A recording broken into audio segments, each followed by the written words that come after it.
قاری صاحب سب سے پہلے آپ سے گفتگو کا آغاز کرنا چاہ رہا ہوں رؤیت ہلال کمیٹی کے حوالے سے رؤیت ہلال اس کی شرط کیوں ہے اور اس کی کیا پروٹوکولس ہیں اس کے اوپر ایک اوور ویو کا سب سے پہلے دینا. جزاکم اللہ. قرآن مجید میں بھی اللہ رب العالمین نے ارشاد فرمایا کہ یسألونک عن الاہلہ قل ہی مواقیت للناس والحج. اسلام کے جتنے تہوار اور جتنی عبادات اور جتنی چیزیں حتیٰ کہ عدت کے مسائل، جی حج کے مسائل، روزے اور رمضان کے مسائل، یہ سارے چاند سے ریلیٹڈ ہیں. اس لیے اس کی گنتی کا اہتمام بھی کرنا چاہیے. اور ہر مہینے یہ ہمارے یہاں اصل میں صرف رمضان میں یاد آتا ہے کہ جی چاند دیکھنا ہے. ویسے شرعی حکم یہ ہے کہ ہر مہینے دیکھا جائے اور ہر مہینے اسے یاد رکھا جائے، کیونکہ پچھلے چاند سے اگلے چاند کی صحت کا بھی بڑا گہرا تعلق ہوتا ہے. تو پھر آپ نے یہ بھی فرمایا کہ عربی مہینہ جو ہوتا ہے قمری، یہ کبھی 29 کا ہوتا ہے، کبھی 30 کا ہوتا ہے. 29 سے کم نہیں ہوتا اور 30 سے زیادہ نہیں ہوتا. اور اگر تم 29 کو چاند دیکھو، یہ بھی حکم ہے کہ چاند 29 تاریخ پوری ہونے کے بعد ہم دیکھیں گے. اگر فرمایا چاند نظر آ جائے اچھی بات ہے. فَإِنْ غُمَّ عَلَيْكُمْ فَأَكْمِلُوا الْعِدَّةَ 30. فرمایا اگر تم پر بادل چھا جائیں، 29 کو تمہیں نظر نہیں آ سکتا بادلوں کی وجہ سے، تو پھر تم اس کے 30 دن پورے کرو. پھر آپ نے یہ بھی ایک اشکال دور فرمایا کہ بعض دفعہ ہمارے ہاں یہ بھی ایک طریقہ کار ہے کہ جب مثلاً 30 دن ہم نے پورے کر دیے، اگلے دن جب چاند دکھا تو وہ تھوڑا موٹا تھا.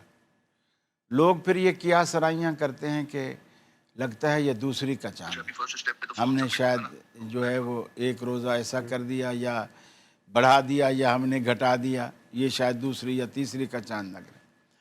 آپ نے فرمایا کہ جب تم نے شریعت کی شک پوری کر دی، 29 کو دیکھا چاند نظر نہیں آیا، 30 دن پورے کر دیے، تو اب وہ 30 ہی کا مانو. اب یہ نہیں مانو کہ یہ دو دن پہلے کا ہے، 2 دن یہ اتنا بڑا چاند ہے موٹا. اس کے اچھا جب نظر آئے گا تبھی، لیکن 30 تک 30 کے بعد حجت تمام. حجت تمام. پھر 30 کے بعد ہم نے دیکھنا بھی نہیں، اچھا اور یہ بھی نہیں دیکھنا کہ چاند کتنا موٹا ہے. اچھا چونکہ شریعت نے چاند کی موٹائی پتلائی اس پر حکم نہیں لگایا. اچھا کیا 28 دن تک بھی ہو سکتا ہے؟ نہیں ہو سکتا، 28 دن تک بھی ممکن نہیں ہو سکتا. یا تو 29 ہو سکتا ہے یا 30 ہو سکتا ہے. یا 30 ہو سکتا، 31 بھی نہیں ہو سکتا. یعنی مہینہ قمری یا 29 کا ہوگا یا 30 کا ہوگا، اس سے اوپر بھی نہیں ہوگا اور اس سے نیچے بھی نہیں ہوگا. پھر یہ بھی ہے کہ ہمارے ہاں بعض شہروں کے مطلع یا بعض ملکوں کے مطالعے بالکل الگ الگ ہوتے ہیں.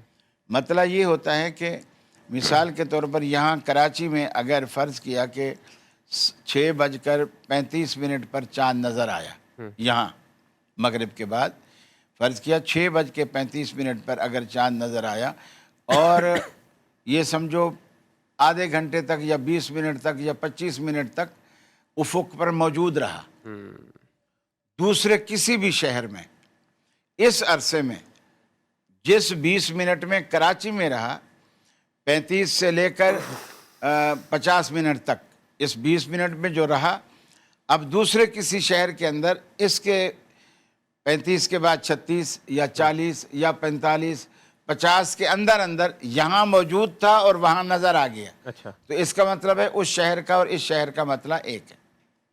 تو گویا اگر وہاں دکھے یہاں نہ دکھے تو ہم اس کے چاند کو مانیں گے، یہاں دکھے وہاں نہ دکھے تب بھی ہم اس چاند کو مانیں گے اگر مطلع ایک ہے. یعنی ایک دفعہ یہ ثابت ہو جائے کہ ان شہروں کے مطلع جو ہیں آپس میں ایک ہیں، تو ہمیں پھر اس کی رؤیت کو ماننا چاہیے. ٹھیک ہے. ویسے اللہ کے رسول کا حکم یہ ہے، صوموا لرؤیتہ وافطروا لرؤیتہ، کہ چاند دیکھ کر روزہ رکھو اور چاند دیکھ کر افطار کرو. یعنی عید بھی چاند دیکھ کر کرو اور روزہ بھی چاند دیکھ کر کرو، اور دیکھے بغیر نہیں کرو.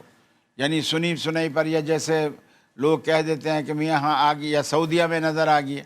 یہ بھی بہت سارے لوگ کہتے ہیں میاں سعودیہ میں نظر آ گئی ہے، وہ تو اسلام کا مرکز ہے.